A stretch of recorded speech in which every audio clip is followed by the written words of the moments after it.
Greetings, comrades. Welcome right back. Previous episode, we went over the population, the budget, and I think that was it. I think we also covered production, yeah. And now we're just worrying about technology, though not too much. Technology just produces little benefits. Educational efficiency, extra research points in general, max national focuses, which we don't actually need that much. Though we could research this just because it has Carl on it. And these are the inventions that you can have from your technology. And those can be very useful, or there can be nothing attached to it. This, as you can see, mining output, farming output, a plow which improves grain yield. Lots of fun stuff. So we want to be able to get technology. But to get technology, we need our literacy to go up. In order to get literacy up, we need more clergymen. But we don't need rich clergymen. And that's what it comes down to. Because right now, as it stands, we do not have any rich people in this nation. Just nothing. We don't have landowners, which are the aristocrats. Aristocrats aren't actually represented as nobility in this game, just as large landowners. And we also don't have any capitalists, because we don't have any factories. Or, well, I mean, you can have capitalists without factories, and then they try to use their wealth in order to produce factories, but let's not get into semantics. The thing about this is that I can abuse this, because we have our politics screen right here. We're an absolute monarchy, which means that we can appoint the ruling party, and there's no elections. These two are values that I don't think you really even need to get into, because I think they have some use, but you can't really control them one way or another. So basically, plurality is just how progressive is your population getting, and then it affects consciousness, I believe. But point being, here are social reforms, here are political reforms, and the important thing here is the upper house. We have upper house as appointed right now. As you can see, it's aristocrats or capitalists that are assigned seats in the upper house by the leader of the country. However, we have no aristocrats and no capitalists, which means that if we simply choose a different party, then as soon as the year ticks over, we get 100% of that faction in the upper house. That is extremely useful because it means that we can pass whatever reforms we want, essentially.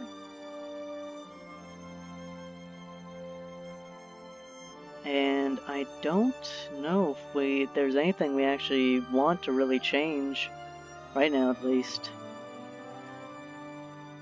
But that's something to keep in mind for later, because when we do eventually liberalize, in the sense that we start to pass our political reforms and get voting rights, so that we can in turn get a government form that allows us to appoint socialist governments, which in this game is the watered down social democrat sort of deal.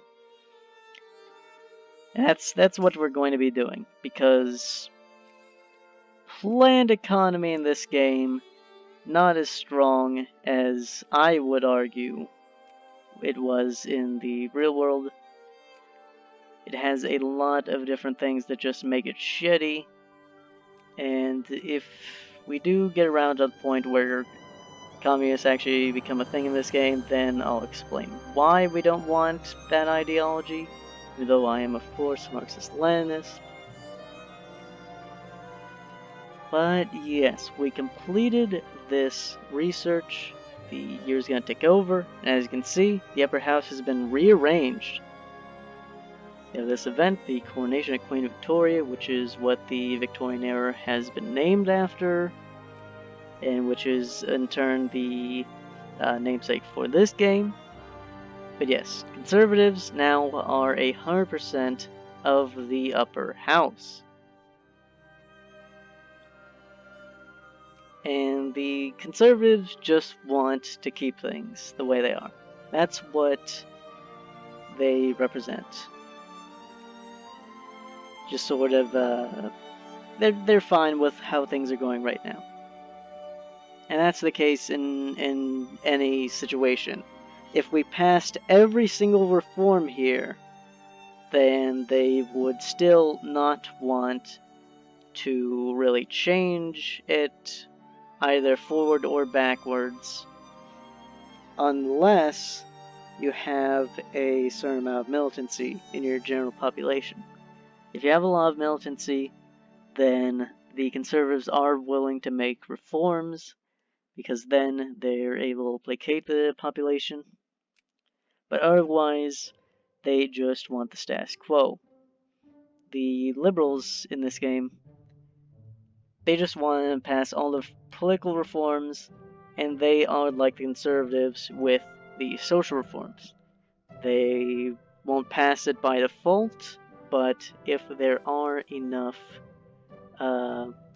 people in the country and if enough pops that the general militancy is high enough, then they will pass a social reform. Reactionaries are, of course, people that just want to go all the way back with everything, and they never, ever will compromise that and go forward with either social reforms or with political reforms. So that's all stuff to just keep in mind. Ideologies spring up in the game over time, so we will have, I believe it pops up as anarcho-liberals, and then you have, I think after that is when socialists spring up.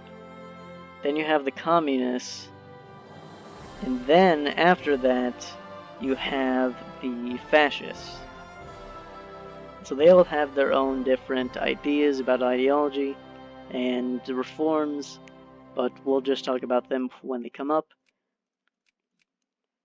And otherwise, we're just going to kind of sit around. Right now, we're making money, which is good. We're slowly becoming more literate, which is good. And if we keep our population poor enough, then we will not get any rich. And the reason being is that, as you can see, the clergymen are paid by a state budget. With the education focus, more money in education means more literacy. And if they have enough luxury, then they'll start being able to promote to aristocrats potentially. There's currently more of a drive to promote to farmers than there is to promote to aristocrats, but right now they have no ability to promote to aristocrats because they have less than 10% of their luxury needs. So that's why we're keeping them relatively poor, just like on the brink. And they don't want to get bureaucrats because I assume it's because we just don't have any educational spending.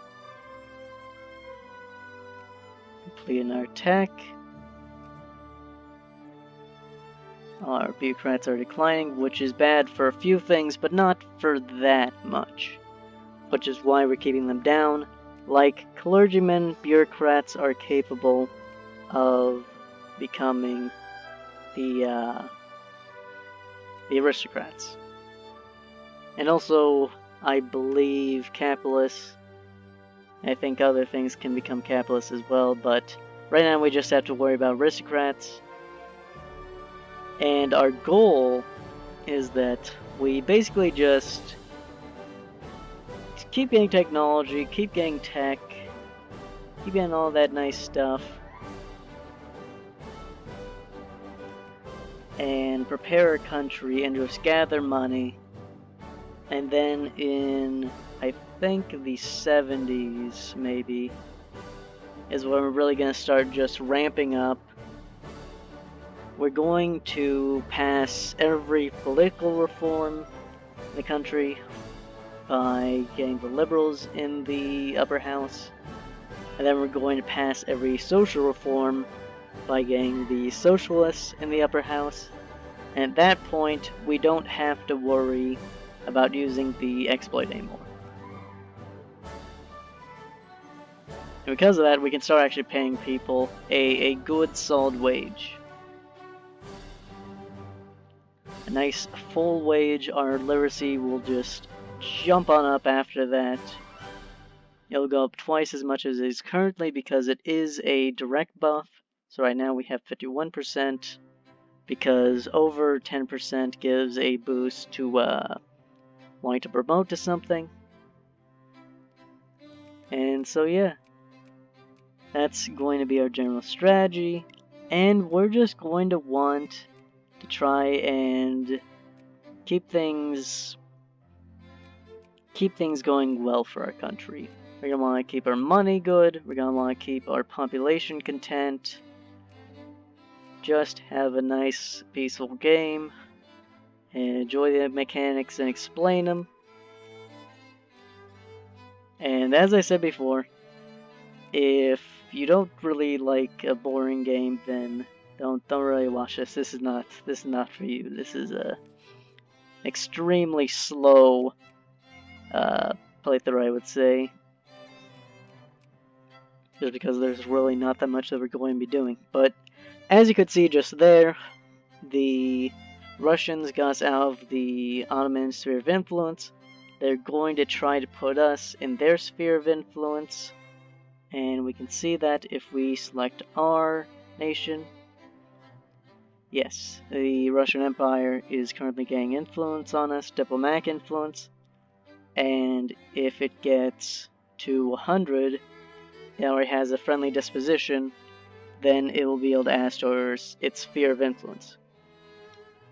And sphere of influence means that we provide our resources to them. This is actually going to take a little bit of explaining, but it'll be the last thing we do in this video. We're just going to be able to do this right here. Lower militancy, whatever. Sphere of influence. You have your goods that you're producing. Your grain, your coal, and your glass. And before anything else, I'm just going to pause it to explain this. Before anything else, that is sold to your domestic population, the people of your country. Your own pops get first pick of that. And I forget if it's 50% of that or 50% of the export that you give to market that goes into the sphere sort of trade thing. But that is the primary mechanic of the sphere of influence. You have half of either your exports or just your production in general going to the rest of the sphere, and after buying from your local population, if you can't fulfill all your needs by buying locally from pops in the country, if you can't, for example, get all of your need for coal or grain, or if you're not producing something like, for example, fruit, then you try to import whatever it is that you need from another country. And that's the global market, which is over here. And prices fluctuate with demand and supply, and there is a benchmark from which I don't believe that the prices can fall any lower, which is bad, and I'll get into that later. But so you have your local market, and then you have the global market, and in between that is your sphere market. So if you can't get your things locally, then you'll buy from your sphere master and the other spherelings that are in your sphere master's sphere of influence. And only after that, if you have any more needs, will your pops actually try to buy from the global market. So getting a sphere is very... If you are a great power, then getting a sphere of influence is very good.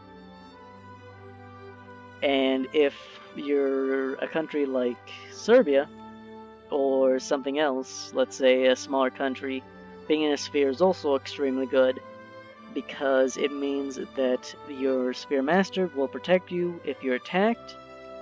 It also means that your own goods, if you are producing a lot, then instead of your goods being treated as just something on the global market, then you're in the spheres market, and so if your sphere master isn't producing enough of a good, then the millions and millions of pops in their empire will first buy from you instead of the global market.